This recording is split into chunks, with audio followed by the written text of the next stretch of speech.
নমস্কার দর্শক বন্ধু।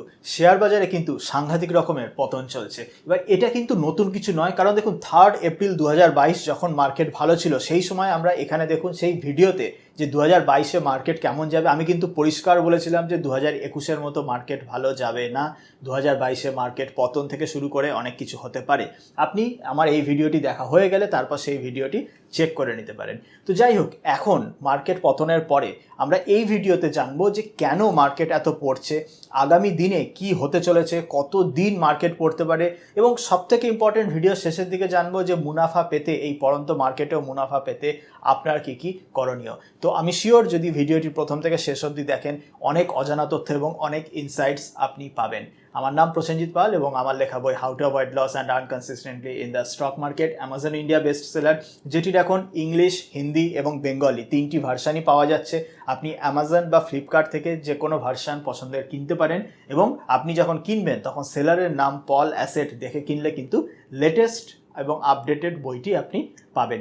এবং যেহেতু আমি 2010 সাল থেকে শেয়ার বাজারের সঙ্গে অ্যাক্টিভলি ইনভলভ, তাই আমার যে এক্সপিরিয়েন্স, আপনি যে ভিডিও এখানে দেখতে পাচ্ছেন, সমস্ত কিছু আমার নিজের এক্সপিরিয়েন্স, অভিজ্ঞতা থেকেই করা। এবং সেই কারণেই যে যে জিনিসগুলো বলা হয়েছে, আপনি পুরনো ভিডিও যাই দেখুন না কেন দেখবেন ম্যাক্সিমাম জিনিসই কিন্তু আমরা যেগুলো বলে থাকি মার্কেট নিয়ে সেগুলো কিন্তু মিলে যায়। যাই হোক, তো তাহলে এবার এই ভিডিওর প্রসঙ্গে আসি। প্রথমেই আমরা জানবো যে কেন মার্কেট এত পড়ছে। এই কারণটা জানলে আপনার পক্ষে দেখবেন মার্কেটে অনেক ইজি হয়ে যাবে। দেখুন কেন মার্কেট পড়ছে, অনেক রিজন, তার মধ্যে আমি এক এক করে জিনিসগুলো আসি। যে বেসিক জিনিস আপনি নিজেও যেটা বুঝতে পারবেন সেটা হচ্ছে এখন global inflation, world wide inflation. Inflation কি, বাংলায় যেটা আমরা মুদ্রাস্ফীতি বলি, জিনিসপত্রের দাম বেড়ে যাওয়া। খুব ভালো করে আপনি লক্ষ্য করবেন যে আপনি ধরুন বাজারে জিনিসপত্র বা ধরুন পেট্রোল ডিজেল থেকে শুরু করে বা ধরুন যে বাড়িঘর বানানোর ধরুন ইট বালি সিমেন্ট বলুন বা তেল থেকে নানান এই যে জিনিস, যে আমাদের নিত্য প্রয়োজনীয় জিনিসের দাম যদি আপনি খুব খেয়াল করেন, গ্যাসের দাম বলুন, যে বিগত 6 মাস ধরে কিন্তু বেড়ে চলেছে। এবং এটা মনে রাখবেন খালি ভারতবর্ষেই নয়, ভারতবর্ষ যেমন পেট্রোল ডিজেলের দাম বাড়ছে, আমেরিকাতেও কিন্তু বা ইউরোপিয়ান কান্ট্রিজগুলোতেও কিন্তু পেট্রোল ডিজেল গ্যাসের দাম কিন্তু দিনের পর দিন বেশ ভালো মতো বেড়ে চলেছে। মেনলি লাস্ট 6 মাস এবং যখন থেকে রাশিয়া ইউক্রেন যুদ্ধ তারপর থেকে কিন্তু বেড়ে চলেছে। তো এই যে সমস্ত জিনিসপত্রের দাম বেড়ে চলেছে, এইটাকেই আমরা জানি ইনফ্লেশন হিসাবে। তো এবার আপনি বলবেন জিনিসপত্রের দাম বেড়েছে, তো ঠিক আছে, ভালো কথা, তার সঙ্গে শেয়ার বাজার কেন পড়ছে? শেয়ার বাজারও তো তাহলে বাড়া উচিত। তো তাহলে দেখুন মানে পরপর কি জিনিসগুলো হয়। যখনই ইনফ্লেশন হয়, জিনিসপত্রের দাম বাড়ে, ইনফ্লেশন যখন বাড়তে থাকে, তখন রিজার্ভ ব্যাঙ্ক অফ ইন্ডিয়া, আমাদের সেন্ট্রাল ব্যাঙ্ক, তখন কিন্তু ইন্টারেস্ট রেটটাকেও বাড়িয়ে দেয়। খুব রিসেন্টলি আপনি দেখবেন যে লাস্ট 1-2 মাস যদি আপনি ফলো করেন, আপনার ফিক্সড ডিপোজিটেরও রেট কিছুটা বেড়েছে, যারা লোন নিয়ে থাকেন হোম লোন টোম লোন তাদেরও রেট কিন্তু কিছুটা বেড়েছে। তো এটাও খালি ইন্ডিয়া বলে নয়, এটাও কিন্তু একটা গ্লোবাল ফেনোমেনা। মানে ইউএস মার্কেটেও তাদেরও, ইউএসের মানে আমাদের যেমন আরবিআই, ওদের ফেড, ওরাও কিন্তু ইন্টারেস্ট রেট বাড়িয়েছে। তো এবার আবার সেই একই প্রশ্ন, ইন্টারেস্ট রেট বেড়েছে, ইনফ্লেশন বেড়েছে, তো তার সঙ্গে শেয়ার বাজারের কী লেনা দেনা? দেখুন ইন্টারেস্ট রেট যখনই বাড়ে তখন কত দিক থেকে কত রকম অসুবিধা হয় এবং কার কার সুবিধা হয়। যখন আপনারা যারা সিনিয়র সিটিজেন, ফিক্সড ডিপোজিটের ওপরে যাদের পুরো নির্ভরশীল, তারা বলতে পারেন তাদের সুবিধা হয়।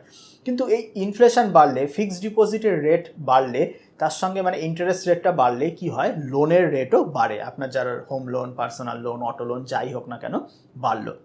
লোনের রেট বাড়লে কি হয়, আজকে সমস্ত কোম্পানি যারাই ধরুন গ্রো করছে তাদের প্রত্যেকেরই কিন্তু কিছু না কিছু লোন নেওয়া থাকে। ম্যাক্সিমাম কোম্পানির, কিছু কিছু কোম্পানি থাকে লোন ফ্রি, বাট ম্যাক্সিমাম কোম্পানির কিন্তু লোন নেওয়া থাকে। এবার ধরুন আমি একটি কোম্পানি, আমি 2 বছর আগে 100 কোটি টাকা লোন নিয়ে আমি আমার ফ্যাক্টরির কিছুটা এক্সপানশন করলাম, নতুন অফিস নিলাম, নতুন স্টাফ নিলাম। তো ওই 100 কোটি লোনটা কিন্তু আমার চলছে। তো এবার হঠাৎ করে যদি সেই ইন্টারেস্ট রেট আমার বেড়ে যায়, তার মানে কি, আগে আমার যে ইন্টারেস্ট এক্সপেন্স, মাসে মাসে যে ইএমআই যে দিতে হতো বা ব্যাংকে যে টাকাটা ইন্টারেস্ট দিতে হতো, সেই ইন্টারেস্টটা কিন্তু আমার বেড়ে গেল। ইন্টারেস্ট বেড়ে গেল মানে আমার এক্সপেন্স, আমার খরচা, সেই জিনিসটা বেড়ে গেল। সব কিছুই একই, আমাকে তো স্টাফদের মাইনে দিতে হবে, আমার অফিসের রেন্ট দিতে হবে, সব কিছু একই থাকলো, কিন্তু মানে যেরকম ধরুন আর ইনকাম সমস্ত কিছুই একই থাকলো, তবুও কিন্তু আমার খরচা বেড়ে গেল। তো যেই খরচা বেড়ে যাচ্ছে, তো তখন কি হচ্ছে, আমার প্রফিটটা কমে যাচ্ছে। এবার বুঝতেই পাচ্ছেন যে যত কোম্পানি শেয়ার বাজারে রয়েছে তার মধ্যে ধরুন সমস্ত কোম্পানি কোনো না কোনোভাবে, কেউ ওয়ার্কিং ক্যাপিটাল লোন, কেউ এক্সপানশনের জন্য লোন, নানান রকম লোন নেওয়াই থাকে, বিজনেস মাত্রই লোন নেওয়া থাকে। তো সমস্ত কোম্পানির কি হচ্ছে, যে এক্সপেন্স বাড়ছে, প্রফিট কমছে, ইপিএস আর্নিং পার শেয়ার কমছে। তো যখনই কোনো কোম্পানির প্রফিট কমে যাচ্ছে তো তখনই কিন্তু ওভারঅল শেয়ার মার্কেটে প্রেসার পড়ছে, শেয়ারের দামও কমছে। তাহলে ব্যাপারটা আশা করি খুব ক্লিয়ার হয়ে গেল। সেটা হলো গ্লোবাল ইনফ্লেশন, মানে জিনিসপত্রের দাম যখন বাড়ে তখন সেই সময় reserve bank of India interest rate বাড়ায়। আর যেই ইন্টারেস্ট রেট বাড়ায় সেই ম্যাক্সিমাম কোম্পানির ক্ষেত্রে সেটা অসুবিধা, মানে ম্যাক্সিমাম কোম্পানির এক্সপেন্স বেড়ে যায়। এক্সপেন্স বাড়ছে মানে প্রফিট কমে যাচ্ছে। যেই ম্যাক্সিমাম কোম্পানির প্রফিট কমে যাচ্ছে তখনই কিন্তু শেয়ার বাজারের প্রেসার আসছে, শেয়ার মার্কেটে ম্যাক্সিমাম শেয়ারের দাম কিন্তু পড়ছে। এই হলো ব্যাপার ওভারঅল জিনিসটা, যে যার কারণে কিন্তু মার্কেট পড়ছে। এবার সবথেকে গুরুত্বপূর্ণ প্রশ্ন, যে আর কতদিন মার্কেট পড়তে থাকবে, এখন কি বিনিয়োগ করা তাহলে উচিত? দেখুন, আমরা দুটো ডেটা পয়েন্ট দেখে নেব, খুব গুরুত্বপূর্ণ ডেটা। প্রথম ডেটা আমরা এই দেখুন স্ক্রিনে আমি দেখাচ্ছি যে নিফটি পিই এই চার্ট যদি আপনি ফলো করেন আপনি দেখতে পারবেন যে সেই কোভিড মার্কেট ক্র্যাশে মানে মার্চ 2020 সেই সময় নিফটি পিই যখন 18-19 লেভেলে চলে গেছিল, সেই 18-19 লেভেল কিন্তু আবার এই সময় জুন মাস 2022 কিন্তু চলে এসেছে। মাঝখানের অনেকটা সময় সেই আমরা লেভেল পাইনি। তো তার মানে নিফটি এই 18-19 পিই এই লেভেলের কাছাকাছি চলে আসলে কিন্তু তারপর সেইখান থেকে মার্কেট মানে সেই জায়গা থেকে নিফটি পিই কিন্তু হিউজ কিছু পড়ে যায় না। এটা হচ্ছে হিস্ট্রি বলছে, মানে লাস্ট 5-6 বছর আমি নিজে যেটা দেখে এসেছি সেইটাই এইটা বলছে। তো এইটা হয়ে গেল একটা, অবভিয়াসলি খালি নিফটি পিই দিয়ে কিছু হয় না। আরও একটা নেক্সট আমি ডেটা পয়েন্ট তুলে ধরছি, সেটাও একটি খুব ভালো ইন্ডিকেটর। চলুন আমরা স্ক্রিনের দিকে চলে যাই। ভিডিওর নিচে দেওয়া লিঙ্কে ক্লিক করে টিকারটেপ ওয়েবসাইটে ফ্রিতে অ্যাকাউন্ট ওপেন করুন। সেবার এখান থেকে আমার স্ক্রিনের দিকে দেখুন, আমি যাচ্ছি মার্কেট মুড ইন্ডেক্স, যেটা টিকারটেপ। আমি মার্কেট মুডে ক্লিক করলাম। দেখুন, মার্কেট মুডে ক্লিক করার পরে এইখানে একটি মার্কেট মুড ইন্ডেক্স দেখাচ্ছে এখন ফিয়ার জোনে। এবার এই ইন্ডেক্সটা আমি কিন্তু বিগত 1-1.5 বছর ধরে ফলো করছি এবং আমি দেখছি যে যখনই এটি ফিয়ার বা এক্সট্রিম ফিয়ার এই জোনে থাকছে সেখান থেকে কিন্তু মার্কেট খুব বেশি পড়ছে না। আর যখন এই এক্সট্রিম গ্রিড এই লেভেলে চলে যাচ্ছে তখন কিন্তু সেটি প্রফিট বুক করার জন্য খুব ভালো সময়। এবার এই ইন্ডেক্স আপনি হিস্টোরিক্যাল ইন্ডেক্সও চেক করতে পারেন, এই রকমভাবে হিস্টোরিক্যাল ডেটাও আপনি করতে পারেন। প্লাস এই ইন্ডেক্স কি করে বানানো হয়েছে সেটি হচ্ছে যে নানান রকম এফআইআই অ্যাক্টিভিটি, ভোলাটিলিটি, মোমেন্টাম সব কিছু নিয়ে কিন্তু এটা বানানো হয়েছে। তাহলে আমরা দেখলাম নিফটি পিই যেটা, সেটাও কিন্তু এখন বেশ আমাদের ফেভারেবল জোনে আছে। প্লাস ওই টিকারটেপের যেটা এমএমআই ইন্ডেক্স, যেটা আমি পার্সোনালি 1-1.5 বছর ধরে ফলো করছি, সেটাও কিন্তু আমাদের ইন্ডিকেট দিচ্ছে যে এখান থেকে মার্কেট হয়তো খুব বেশি আর পড়বে না। তো তাহলে কি উল্টোটা বলা যেতে পারে যে এখন ইনভেস্ট করলে যে সঙ্গে সঙ্গে আপনার হিউজ প্রফিট হয়ে যাবে? না, সেটাও না। আমাদের অ্যানালিসিস, আমাদের প্রেডিকশন বলছে যে 2022 এই সময়টা, এই সালটা কিন্তু is a year of consolidation, মানে এই বছর আপনি প্রফিট আশা করবেন না। এই লেভেল থেকে মার্কেট হয়তো হিউজ নিচে পড়বে না, কিন্তু এই লেভেলে মার্কেট কনসলিডেট করবে। তার মানে মার্কেট আপনাকে টাইম দেবে ঠিকঠাক শেয়ার কেনার জন্য, এবং আপনি যদি ঠিকঠাক পছন্দের শেয়ার যদি কিনে নিতে পারেন তাহলে কিন্তু আপনাকে 2023 সাল 2024 সালে বেশ ভালো মতো রিটার্ন আসতে চলেছে। তাহলে এবার জানবো আমরা যে কি ধরনের শেয়ার আপনি যদি কেনেন তাহলে আপনাকে ভালো রিটার্ন পেতে চলেছেন। দেখুন, এটা আমরা আগের অনেক ভিডিওতেও বলেছিলাম, সেটা হচ্ছে যে 2022-এ আপনাকে খেয়াল রাখতে হবে যে যেই কোম্পানিগুলো তাদের মার্জিন প্রোটেক্ট করতে পারে, মানে এই যে যেমন বলছি ইনফ্লেশন, র ম্যাটেরিয়াল প্রাইস ইনক্রিজ, মানে প্রত্যেকটা কোম্পানি, ইনফ্লেশন বাড়ছে, জিনিসের দাম বাড়ছে, মানে কি একটা কোম্পানি যাই প্রোডাক্ট তৈরি করুক না কেন সেইটা তৈরি করতে গিয়ে যেই জিনিসটা কিনতে হচ্ছে তার দাম বাড়ছে। মানে একটা ফর এক্সাম্পল ধরুন, একটি কোম্পানি কোনো গাড়ির কোনো পার্টস তৈরি করছে, হ্যাঁ, হয়তো গাড়ির কোনো পার্টস তৈরি করছে, সেই পার্টসটা তৈরি করতে তাকে হয়তো লোহা কিনতে হচ্ছে, তো সেই লোহার দাম বেড়ে গেছে, তার মানে সেই পার্টস বানানোর খরচা তার বেড়ে যাবে। তো তার মানে সেই কোম্পানিটি প্রফিটেবল তখনই থাকবে যখন সেই পার্টসটা সেও অন্য কাউকে বেশি দামে বিক্রি করতে পারবে। অন্য কথায় বলতে গেলে যে কোম্পানির প্রফিট মার্জিন বজায় রাখতে পারবে। মানে আগে হয়তো একটি কোম্পানি একটি 10 টাকার প্রোডাক্ট বিক্রি করছিল, সেই 10 টাকার প্রোডাক্ট বিক্রির জন্য তাকে 6 টাকার র ম্যাটেরিয়াল কিনতে হচ্ছে। এবার সেই 6 টাকার র ম্যাটেরিয়ালটা বেড়ে 7 টাকা হয়ে গেল, তাহলে এই কোম্পানিটিকেও কিন্তু 10 টাকার প্রোডাক্টটা 11 টাকায় বিক্রি করতে হবে। সেই জিনিসটা কিন্তু সমস্ত কোম্পানি পারে না, খুব কম কোম্পানি পারে। যেই সমস্ত কম কোম্পানিগুলো পারে তারাই শেয়ার বাজারে মানে ইনভেস্টরদের রিওয়ার্ড করে, আর যারা পারে না সেইখান থেকে কিন্তু শেয়ারের কিন্তু নেগেটিভ রিটার্ন আসে। তো এই কারণে যে আপনি চোখ কান বুঝে যে কোনো শেয়ার কিনে নিলেন, বা আপনার দেখে মনে হলো অমুক বিজনেস বা এত বড় বিজনেস ভালো, তো তাহলেই যে কিনবো, তাহলেও কিন্তু কিনলে ওরকমভাবে প্রফিট হবে না। আমি চলুন এবার আপনাদের স্ক্রিনে দেখিয়ে দেবো যে এই যে কথাটা বললাম মার্জিন, সেটা আপনি কি দেখে বিচার করবেন। দেখুন অনেক প্যারামিটার আছে, তার মধ্যে যে মার্জিন যেটা ইম্পর্টেন্ট, সেটা আপনি কি দেখে বিচার করবেন বা কিভাবে করবেন, সেটা চলুন আবার আমরা স্ক্রিনে দেখিয়ে দিই। তার জন্য দেখুন খুব সিম্পল, আবার ওই ডেসক্রিপশন বক্সে যে লিঙ্ক আছে সেই লিঙ্কে ক্লিক করুন, টিকারটেপ ওয়েবসাইটে চলে যাচ্ছেন, সেখানে গিয়ে আপনি ফ্রিতে অ্যাকাউন্ট খুলুন বা আপনি যদি চান পেড মেম্বারশিপও নিতে পারেন। আচ্ছা হ্যাঁ, এই যে আমি টিকারটেপ ওয়েবসাইটটির কথা বলছি, সবসময় মনে রাখবেন আমি নিজে বিগত 1 বছর বা অনেক মাস ধরে আমি ওয়েবসাইটটি ইউজ করে বেশ ভালো বুঝেছি বলেই কিন্তু আমি এই ভিডিওতে বলছি। এমন নয় যে যা কোনো কিছু প্রমোশন করতে হয় করে দিলাম। আপনারা যারা এই চ্যানেলের পুরনো দর্শক তারা জানেন যে এই চ্যানেলে খুবই কম প্রমোশনাল ভিডিও, এবং যেই ভিডিওতে আমরা যেই প্রোডাক্টের কথা বলি সেটা আমি পার্সোনালি ইউজ করে বলি। তাছাড়া প্রত্যেক দিন আমাদের কাছে প্রচুর মেল আসে, এমনও মেল আসে যে অমুক কোম্পানি নিয়ে বলে দিন স্যার 20,000 টাকা দেবো, 30,000 টাকা দেবো। কোনো দিনই না, আমি নিজে যেই প্রোডাক্ট ইউজ করি একমাত্র সেই প্রোডাক্ট নিয়েই আমি কথা বলি, তাছাড়া কিন্তু বলি না। তো যাই হোক, চলুন আমাদের আবার স্ক্রিনের দিকে চলে যাই। এই যে টিকারটেপ ওয়েবসাইটে আপনার যে কোনো পোর্টফোলিওতে রয়েছে বা আপনি কিনতে চাইছেন যে কোনো শেয়ার লিখে আপনি এখানে সার্চ করুন। ধরুন সাপোজ আমি এখানে সার্চ করছি পলিক্যাব বলে সার্চ করছি। অবভিয়াসলি এগুলো দেখুন কিন্তু কোনো শেয়ার রেকমেন্ডেশন না, আমি পলিক্যাব বলে সার্চ করলাম। এবার আমি চলে গেলাম ফিনান্সিয়ালস। তো ফিনান্সিয়ালসে গিয়ে এবার যদি আমি কোয়ার্টারলি এইটা আমি এখানে ক্লিক করি, কোয়ার্টারলি চলুন এখানে মার্জিন ভিউ আমি ক্লিক করলাম।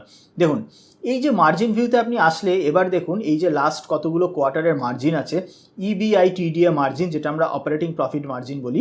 দেখুন এটা কিন্তু 8.5 থেকে কিছুটা বেড়েছে, তারপর 13, 12, মানে কিছুটা বেড়েছে এবং তারপর একটা রেঞ্জ বাউন্ডে আছে। ইবিটা মার্জিন না, পিবিটি বা নেট ইনকাম সমস্ত মার্জিনই কিন্তু যদি আপনি দেখেন যে ধীরে ধীরে বেড়েছে অথবা একটা রেঞ্জের মধ্যে রয়েছে। এই রকম যদি থাকে সেটি কিন্তু পারফেক্ট, মানে এই রকম শেয়ার কিন্তু এই যে মার্কেট কারেকশানের পরেও যখনই মার্কেট বাড়বে এই সমস্ত শেয়ার কিন্তু তাড়াতাড়ি রিকভার করবে। বা অন্যান্য যে শেয়ারগুলো অনেক পড়েছে এই ধরনের শেয়ার কিন্তু হিউজ যে পড়বে 50, 60, 70% ক্র্যাশ হয়ে যাবে দেখবেন, সেগুলো কিন্তু হয় না। এখানেও লিখে দিয়েছে consistent EBITDA margin, consistent net profit margin. এবার আপনি এই যে পলিক্যাব ইন্ডিয়া তার ধরুন অনেক কটা ইনভেস্টমেন্ট চেকলিস্ট, যেটা প্রো মেম্বারশিপ যেটা আমি বললাম, যে প্রোতে এখানে চেক করলে দেখুন আমার নিজেরও প্রো মেম্বারশিপ নেওয়া আছে, তার জন্য এখানে কিন্তু দেখাচ্ছে যে default probability low, quality check satisfactory, growth স্কোরও স্যাটিসফ্যাক্টরি।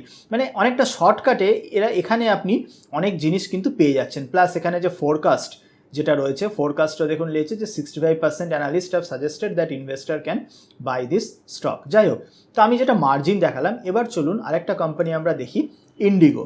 কেন আমি ইন্ডিগো দেখছি, দেখুন মনে রাখবেন ইন্ডিগো কিন্তু মানে এয়ারলাইন্স কোম্পানির মধ্যে সবথেকে বড় কোম্পানি। আপনি যে কোনো রুটে ধরুন কলকাতা দিল্লি, বোম্বে দিল্লি, চেন্নাই মুম্বাই যত ফ্লাইট চলে তার মধ্যে কিন্তু দেখবেন 50% ফ্লাইট ইন্ডিগোর চলে।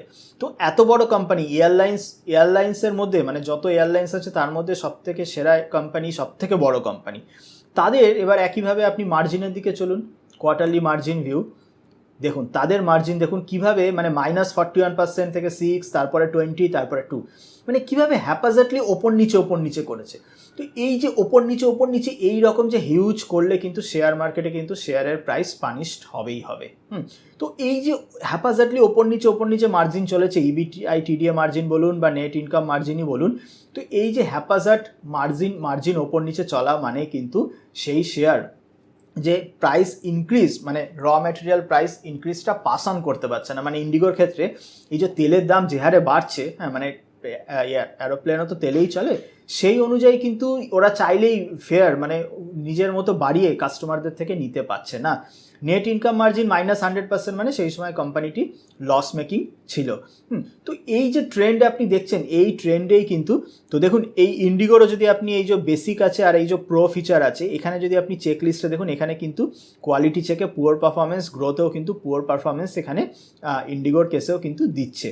প্লাস আপনি এইখানে যদি ফোরকাস্টের দিকে তাকান, ফোরকাস্ট এখানেও 65% বলছে, এখানে ফ্রম 20 অ্যানালিস্ট, যেটা পলিক্যাবে 26 অ্যানালিস্ট ছিল সেটা এখানে 20 অ্যানালিস্ট। এগুলো তো সিস্টেম ক্যালকুলেটেড, কিন্তু আমি যে জিনিসটি বললাম যে মার্জিন, সেটা কিন্তু আপনার পোর্টফোলিওর যে কোনো শেয়ার বা যে কোনো শেয়ারে ইনভেস্ট করার আগে অতি অবশ্যই চেক করবেন। তাহলে দেখুন একটি শেয়ার ভালো না খারাপ ইনভেস্ট করার জন্য কিন্তু হাজার একটা প্যারামিটার হয়, অনেক কিছু চেক করে ফান্ডামেন্টাল অ্যানালিসিস প্রপার করেই ইনভেস্ট করলে দেন আপনার মুনাফা হয়। তার মধ্যে একটা মোস্ট ইম্পর্টেন্ট পয়েন্ট নিয়ে আমি ডিসকাস করলাম। আপনি আপনার পোর্টফোলিও যে শেয়ারগুলি রয়েছে সেই সমস্ত শেয়ারের এই অ্যাটলিস্ট মার্জিন যেটা আছে, মার্জিন ট্রেন্ড যেটা আছে সেটা খুব ভালো করে চেক করুন। লাস্ট 4-5টা কোয়ার্টার বা লাস্ট 2-3টে ইয়ার আপনিও ভালো করে লক্ষ্য করে দেখতে পারবেন যাদের মার্জিন খুব পড়েছে, এরকম হ্যাপাজাট এদিক ওদিক রয়েছে, সেই সমস্ত শেয়ারের দাম কিন্তু অনেকটাই পড়েছে। আর যদি এরকম কোনো শেয়ার থাকে যে যাদের মার্জিন বেড়ে চলেছে লাস্ট 3টে কোয়ার্টার বা 4টে কোয়ার্টার, দেখবেন সেই শেয়ার কিন্তু ওভারঅল মার্কেট যতটা পড়েছে ততটা কিন্তু পড়েনি। অবভিয়াসলি খালি মার্জিন দেখেই যে ইনভেস্টমেন্ট তা নয়, আরও অনেক প্যারামিটার আছে। ওভারঅল কথা একটাই, 2022-এ আপনাকে কিন্তু খুব সতর্কভাবে শেয়ার সিলেকশন করে ইনভেস্ট করতে হবে, তা নাহলে আপনি প্রফিট করতে পারবেন না। আর যদি ঠিকঠাকভাবে খুব সতর্কভাবে শেয়ার সিলেকশন করে ভালো করে রিসার্চ করে যদি আপনি ইনভেস্ট করেন, ঠিকঠাক অ্যালোকেশন করেন, 2023-24-এ কিন্তু ভালো প্রফিট ওয়েট করছে। আর যদি নিজের আপনার এই সমস্ত শেয়ার অ্যানালিসিস, অবভিয়াসলি এটা খুবই টাইম কনজিউমিং, প্লাস প্রত্যেক কোয়ার্টারে চেঞ্জ হতে থাকে। এই যে মার্জিন ধরুন আপনি দেখলেন 3-4 কোয়ার্টারে বেশ ভালো আছে, হঠাৎ করে একটা কোয়ার্টারে অনেকটা পড়ে যেতেও পারে, সেগুলো কি হওয়ার চান্স না চান্স, অবভিয়াসলি আরও অনেক জিনিস, অন্যান্য জিনিস অ্যানালিসিস করতে হয়। সেই সমস্ত জিনিস যদি আপনার জটিল মনে হয়, আপনি আমাদের ফলো মাই পোর্টফোলিও বলে একটি সার্ভিস আছে, যেখানে আমি আমারই পোর্টফোলিও শেয়ার কখন কোনটা বিক্রি করছি আর কখন কোনটা কিনছি অ্যালোকেশন ওয়াইজ বলি, প্লাস আমরা মেম্বারদেরকে ইমেল মাঝে মাঝে আপডেটও করি যে ওভারঅল মার্কেট সিচুয়েশন নিয়ে। এই ওয়েবসাইটের এখানে আপনি লিঙ্কটি পেয়ে যাবেন, সেখানে আপনি কিন্তু ক্লিক করে দেখতে পারেন। Cost 18,000 plus GST for 1 year. Video থেকে নতুন কিছু শিখতে পারলে অতি অবশ্যই ভিডিওটি লাইক করুন এবং আপনার কমেন্ট সেকশনে আপনার মতামত জানান। এবং আগামী দিনেও কেমন ভিডিও পেতে চাইছেন সেই জন্য আপনি কমেন্ট করতেই পারেন। এবং হ্যাঁ, আগামী দিনেও এইরকম ইনসাইটফুল ভিডিও পাওয়ার জন্য কিন্তু চ্যানেলটিকে সাবস্ক্রাইব করতে ভুলবেন না। আর হ্যাঁ, যদি আপনার এই ভিডিওটি ভালো লেগে থাকে তাহলে স্ক্রিনে দেখুন রেকমেন্ডেশন আসছে, এই ভিডিওগুলোও কিন্তু আপনি দেখে নিতে পারেন, আমি শিওর আপনার ভালো লাগবেই। আজকের মতো এই পর্যন্তই, চলুন দেখা হবে আবার অন্য কোনো দিন। Happy investing.